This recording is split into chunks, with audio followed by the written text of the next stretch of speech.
आज की ताजा खबरों की अपडेट में बात करेंगे देश भर की तमाम बड़ी और काम की खबरों की, साथ ही सरकार की ओर से आज लिए गए कुछ महत्वपूर्ण फैसलों जारी किए गए कुछ नए नियमों की। तो बुलेटिन की शुरुआत करते हैं पहली खबर से। तो ऑटो सेक्टर में होगा बड़ा बदलाव, हर साल बिकेगी 1 करोड़ इलेक्ट्रिक गाड़ियां। केंद्रीय मंत्री नितिन गडकरी के मुताबिक भारत 2030 तक जो है 1 करोड़ इलेक्ट्रिक व्हीकल्स जो है उसकी सालाना बिक्री के लक्ष्य को हासिल करने के लिए तैयार है, जिसके चलते ये सेक्टर जो है लगभग 5 करोड़ नौकरियां जो है पैदा करेगा।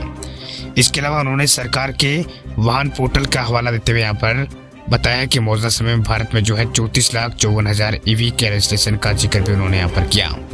वही टाइम्स ऑफ इंडिया की एक रिपोर्ट के मुताबिक ग्लोबल ईवी बाजार की अगुवाई करने की भारत की क्षमता जो है उस पर जोर देते हुए गडकरी ने देश को एक प्रमुख ईवी निर्माता के रूप में स्टेब्लिश करने के लिए जो है सरकार की प्रतिबद्धता को व्यक्त यहाँ पर किया। वहीं उन्होंने ग्रीन एनर्जी प्रोडक्शन और बड़े यहाँ पर पैमाने पर इसके प्रयोग में आत्मनिर्भरता हासिल करने के लिए सरकार के डेडिकेशन को भी रेखांकित जो है उन्होंने यहाँ पर किया। इसके अलावा गडकरी ने मौजूदा पॉल्यूशन फैलाने वाली गाड़ियों को हाइब्रिड और पूरी तरह से यहाँ पर इलेक्ट्रिक गाड़ियों में बदलने के लिए सरकार की मंजूरी की भी घोषणा यहाँ पर उन्होंने की है। वहीं उन्होंने नियमों को अंतिम रूप देने और रेट्रोफिटिंग प्रौद्योगिकी के सफल होने की पुष्टि भी जो है उन्होंने की है।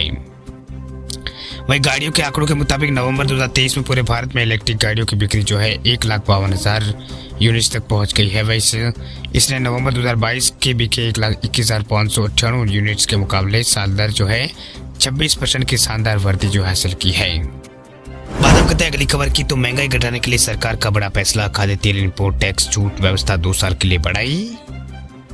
लगातार बढ़ती खाद्य महंगाई दर को नियंत्रित करने के लिए केंद्र सरकार ने खाद्य तेल आयात पर इंपोर्ट टैक्स को है कम लागू करने का फैसला किया।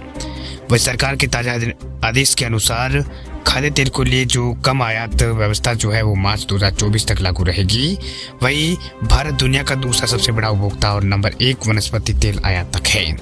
वही भारत अपनी 60% जो है अपनी कुल यहाँ पर खास 60% जरूरतों का विदेश से तेल जो है वो सरकार जो है विदेश से पूरा करता है। वही साल 2025 तक खरीद शुल्क में छूट लागू करने का निर्देश यहाँ पर दिया गया है। वित्त मंत्रालय के सर्कुलर में यहाँ पर कहा गया है कि कम किया गया शुल्क जो है मार्च 2024 को समाप्त होने वाला था, वह मार्च 2025 तक जारी रहेगा।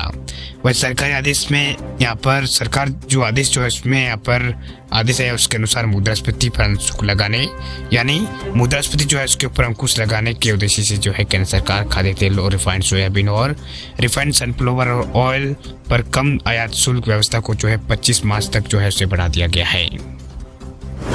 बात अब करते हैं अगली खबर की। तो ITR भरने वाले लोगों के लिए बड़ी खबर देखिए, नए साल से पहले नया ITR फॉर्म अब कैश लेन देन पर होगी निगरानी।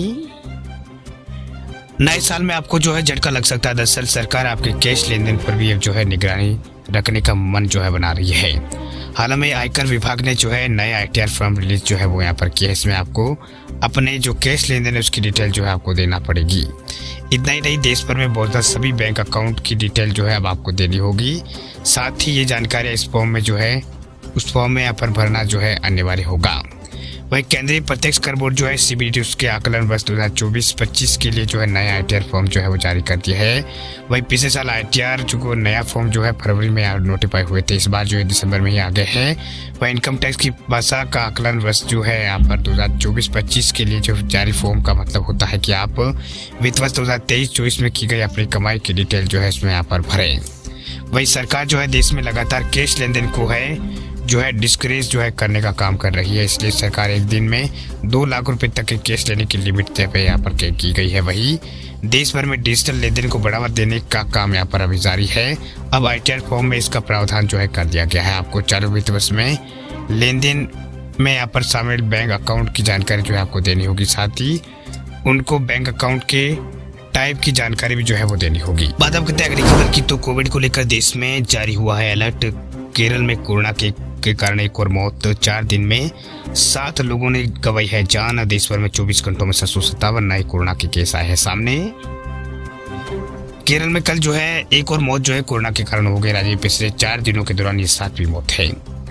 वहीं सेंट्रल हेल्थ मिनिस्ट्री के मुताबिक केरल में कोरोना जो है उसके केस सबसे ज्यादा एक्टिव है। वहीं सेंट्रल हेल्थ मिनिस्ट्री के मुताबिक केरल में कोरोना सबसे ज्यादा एक्टिव केस है। पिछले 24 घंटों में 425 नए केस सामने यहाँ पर केरला से आए हैं। वही देश भर में पिछले 24 घंटों के दौरान 757 जो है केस मिले हैं।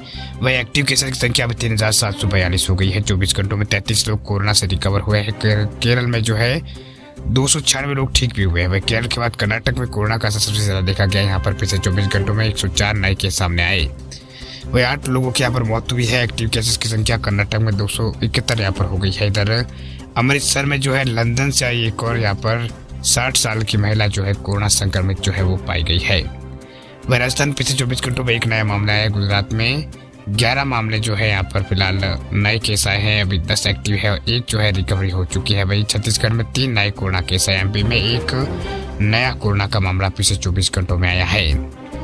वही WHO का दावा जो है WHO ने कहा है कि एक महीने भर में जो है 52% केस यहाँ पर बढ़ गए हैं। वही 19 नवंबर से 17 दिसंबर के बीच जो है 8,50,000 केस सामने आए हैं। वही 3,000 मौतें हुई। हालांकि इस महीने के दौरान डेथ रेट जो है 8% घटी है। इसका मतलब है कि पिछले कोरोना से यहाँ पर ये कोरोना जो है थोड़ा यहाँ पर कमजोर है।